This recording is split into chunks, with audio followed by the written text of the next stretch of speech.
You're listening to languagecaster.com's Football Language Euro 2020 podcast.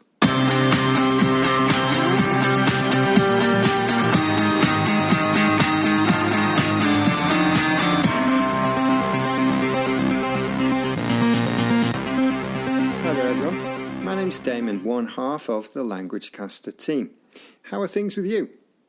On this show, I'm going to talk about how to talk about the woodwork in football, and I'll be focusing on the match between Portugal and Germany in Group F.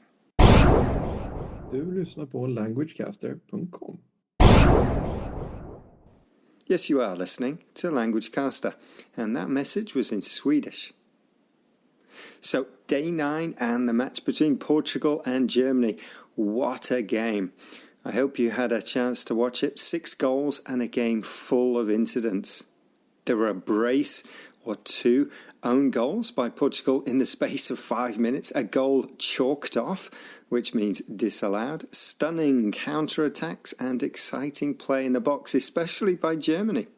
But I want to talk about the near misses, the shots that nearly found the net. We had 2 examples of the ball hitting the woodwork in the match, so let's take a look at those incidents and the football language to describe them. First, in the 78th minute, with Portugal trailing Germany by 2 goals at 2-4, Renato Sanchez smashed a shot which hit the woodwork. This is how The Guardian minute by minute described it. They play it short. Sanchez, the substitute, thunders a fantastic shot from distance which crashes back off the frame of the goal. In this description, the writer uses the frame of the goal instead of woodwork. Woodwork and the frame are general terms that describe the whole goal, the 2 vertical posts and the horizontal bar. These 3 pieces make the woodwork, the frame of the goal.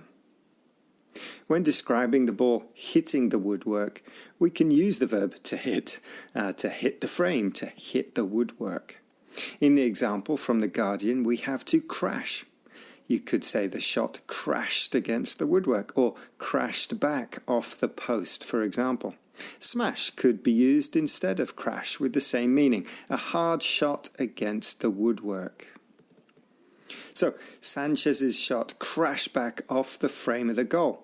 It actually hit the post, the vertical piece of the goal.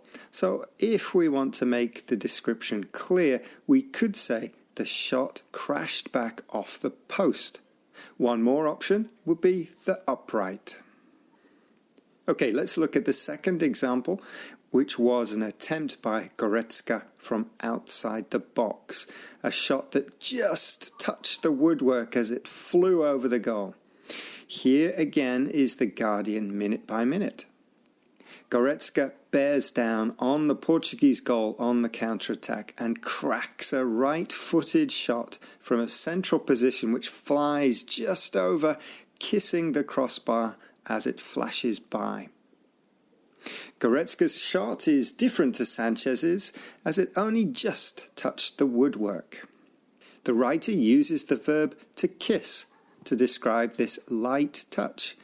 As in the example with Sanchez's shot, we could describe the incident with more detail by replacing woodwork with crossbar or bar, the horizontal part of the goal. So the shot kissed the bar as it flashed by. Alternatives to kiss would be to graze or to shave. Both of these verbs describe delicate contact. Indeed, in the live commentary of the game, the commentator said the shot shaved the crossbar. Of course, when we talk about the ball hitting the woodwork, we use many different prepositions such as against, on, off, over, past, and so on. Maybe that's a good topic for another podcast on the language of football. Właśnie słuchasz languagecaster.com.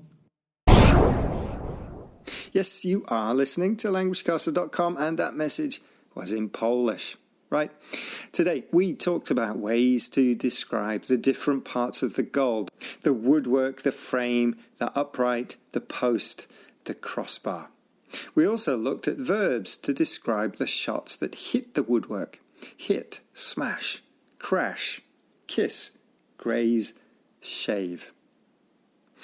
That's it for this short podcast. Remember, you can also come along and play in our predictions competition, vote in our Euro 2020 poll, and find lots of football language on our site here at languagecaster.com. Enjoy all the football tour.